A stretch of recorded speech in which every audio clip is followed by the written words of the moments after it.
très heureux de vous retrouver aujourd'hui dans cette nouvelle vidéo que certains parmi vous attendent avec impatience. En tout cas, j'ai reçu plein de commentaires qui attendaient la suite de la précédente. Donc, vous vous souvenez sûrement que j'étais enlisé dans le sable et un charmant monsieur est venu me dépanner. Et après discussion avec ce monsieur, eh bien, il est collectionneur de voitures et son frère tient un restaurant à Genève. En tout cas dans le canton de Genève où je suis allé. Il y a quelques jours, je suis allé manger dans ce restaurant qui bien sûr est fermé, mais qui propose la vente à emporter. C'est un service qui est en place déjà depuis 8 ans, donc bien avant le Covid.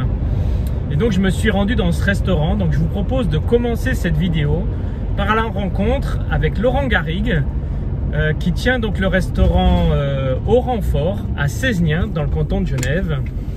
Et puis dans la deuxième partie, eh bien, nous rencontrerons Bertrand Garrigue, donc son frère, le monsieur qui m'a dépanné, et qui lui nous présentera en fait ses 10 voitures de collection.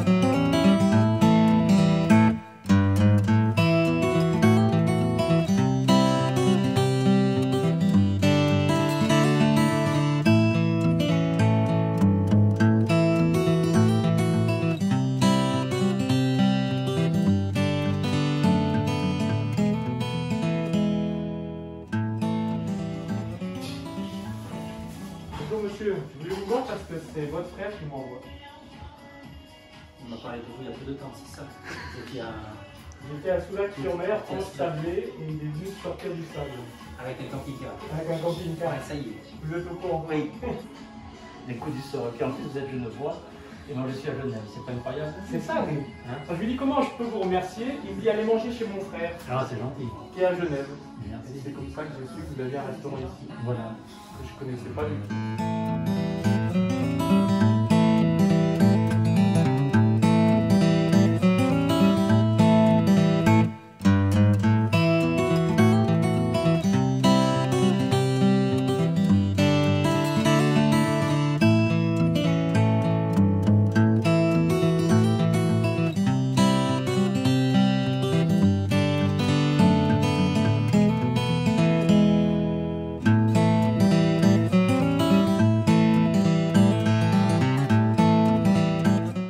Délicieux.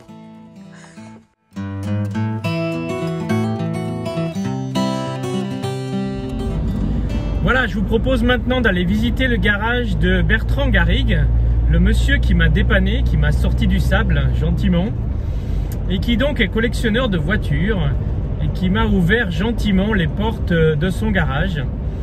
Et vous allez voir, ces voitures sont absolument magnifiques. Et bien plus qu'une découverte de voiture aussi, c'est aussi une découverte d'un personnage passionnant, passionné par ces voitures qu'il a rénovées lui-même ou qui sont encore à rénover. C'est toujours en travaux progressivement. Et vous verrez qu'il y en a vraiment des voitures magnifiques.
fait chaud, il fait froid, ça démarre au quart de tour.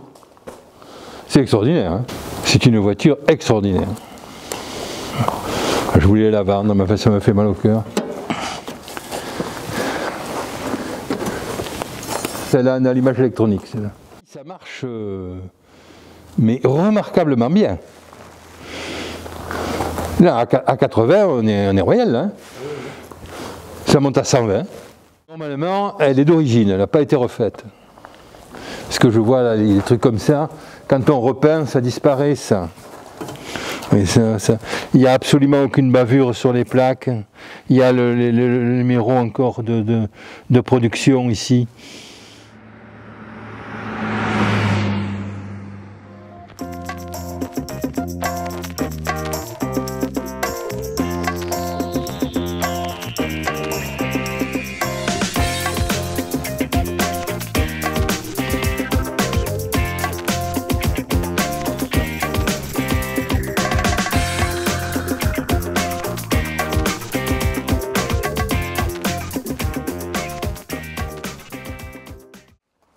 Elle est de 68, celle-là. Les longues portées, les jantes larges.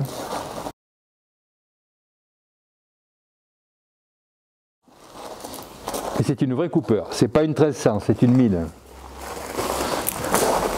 Combien de chevaux? Ça fait 50 chevaux. C'est rigolo, hein. C'est une carte. C'est rigolo à conduire.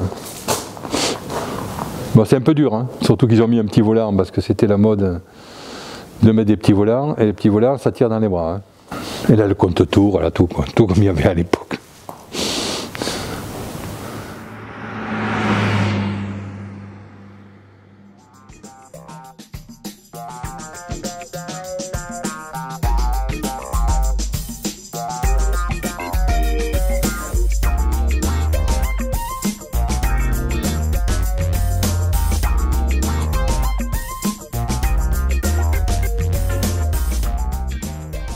Qui a été restaurée dans les années 90, à l'époque où la Mark II a eu un succès fou.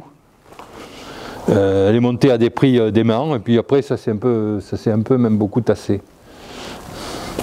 Enfin, en ce moment, elle cote bien, quoi. C'est une voiture qui vaut, ça vaut combien? Ça vaut entre 30 et 50 000 euros, suivant l'état. Une Mark II. Alors l'avantage, c'est un super moteur, hein. Là, c'est une 3,4 litres, celle-là. Il y a 200 chevaux quand même, hein.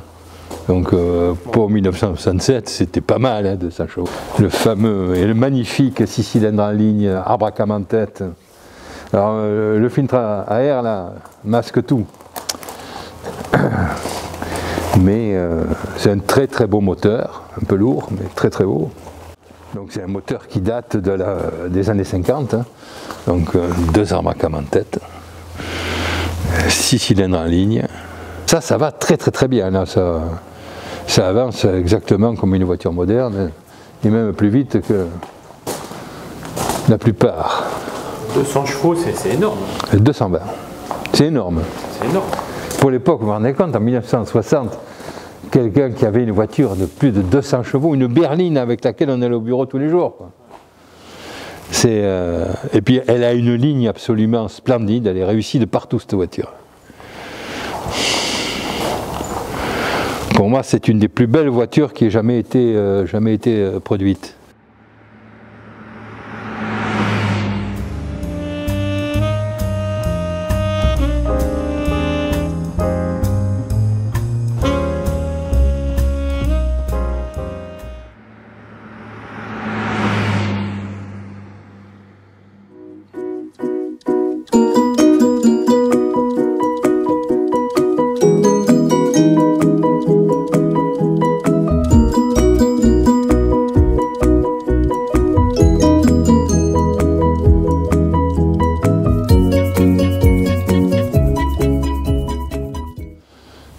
Jamais eu l'ambition d'acheter une 203, mais absolument jamais, c'était pas une voiture qui m'enthousiasmait du tout.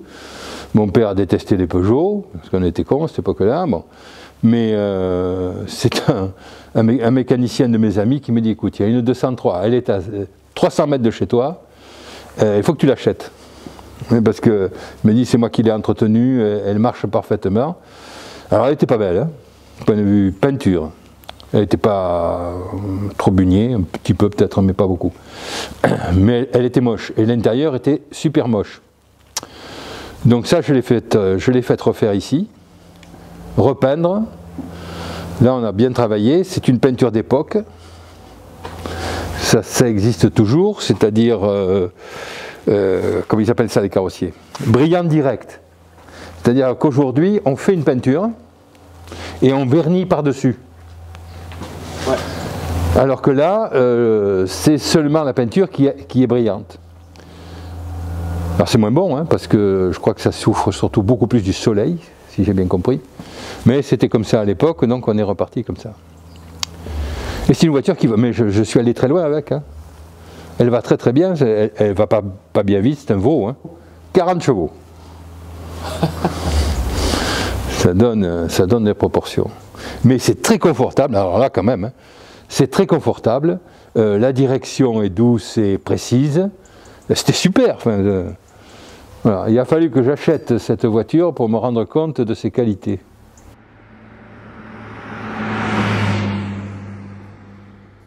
C'est une voiture en composite, hein, celle-là. À savoir que la structure est en bois et la tôle est clouée dessus. Alors que l'autre là-bas est entièrement embouti.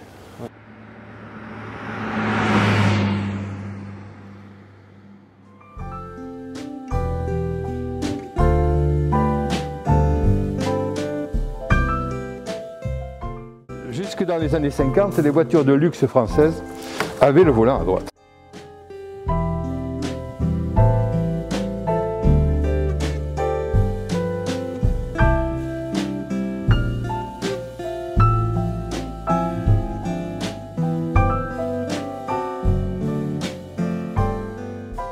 J'ai rencontré un monsieur qui a pris sa retraite à Soulac, qui est devenu un ami, qui s'appelle Jean-Pierre Bello. Et donc c'est lui qui m'a refait le moteur là. Donc là on y a passé du temps, beaucoup de temps, c'est énormément de travail. Et le moteur a été entièrement refait, les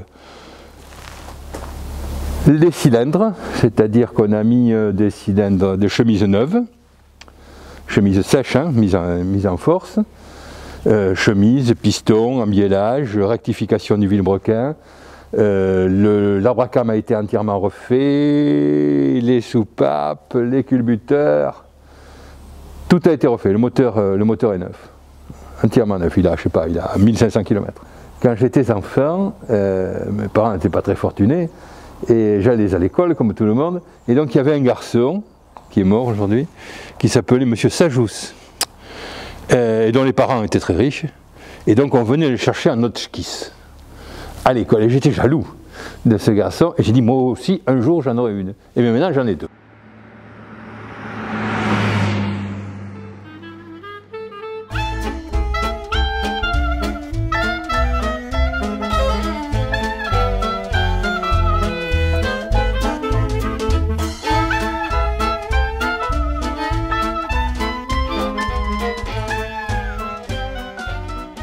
Et les premiers V8 de série coulé à une seule fois.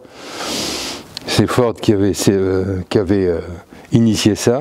Donc là, elle est un peu améliorée. Il y a une pompe à essence électrique. L'allumeur est un allumeur moderne qui s'adapte spécialement sur cette voiture. Il y a un alternateur à la place de la dynamo d'origine. C'est un alternateur de Renault 6, mais enfin peu importe. J'ai monté des freins hydrauliques à la place des freins à tringle parce que je trouvais que ça freinait mal. Je me suis fait peur une fois, donc bon. J'ai trouvé un kit aux États-Unis. Elle s'appelle Marguerite, ça c'est une jolie histoire. Elle s'appelle Marguerite parce que ma femme est médecin. Et vous allez voir pourquoi, ça a un rapport à la médecine.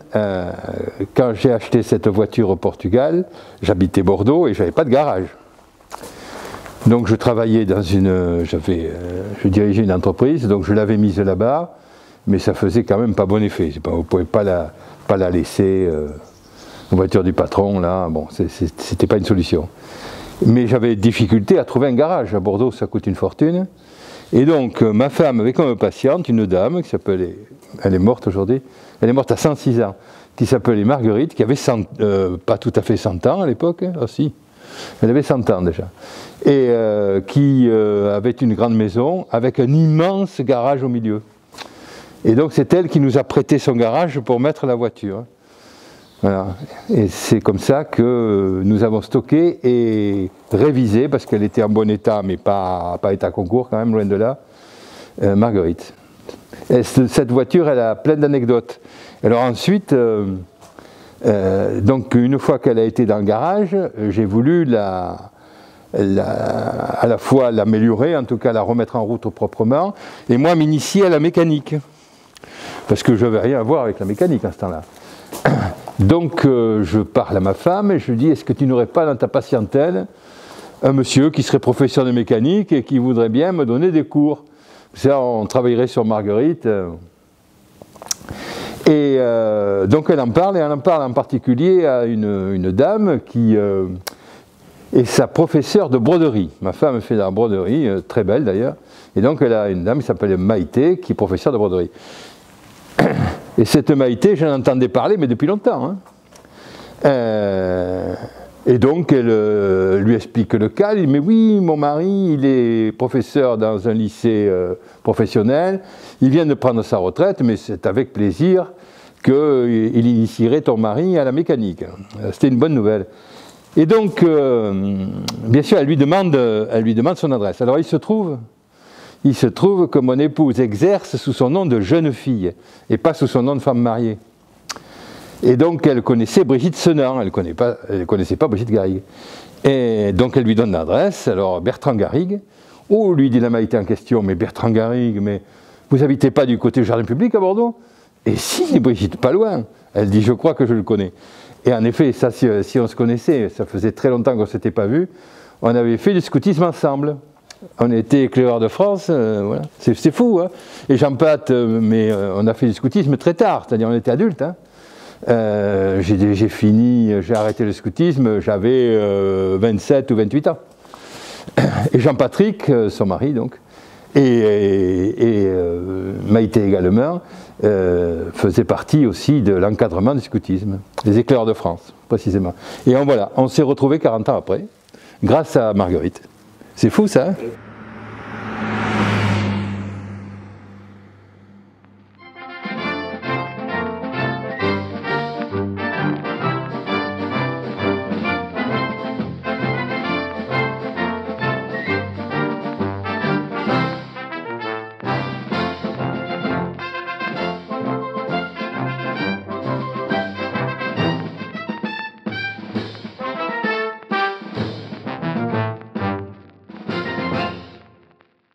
Le moteur l'a lâché.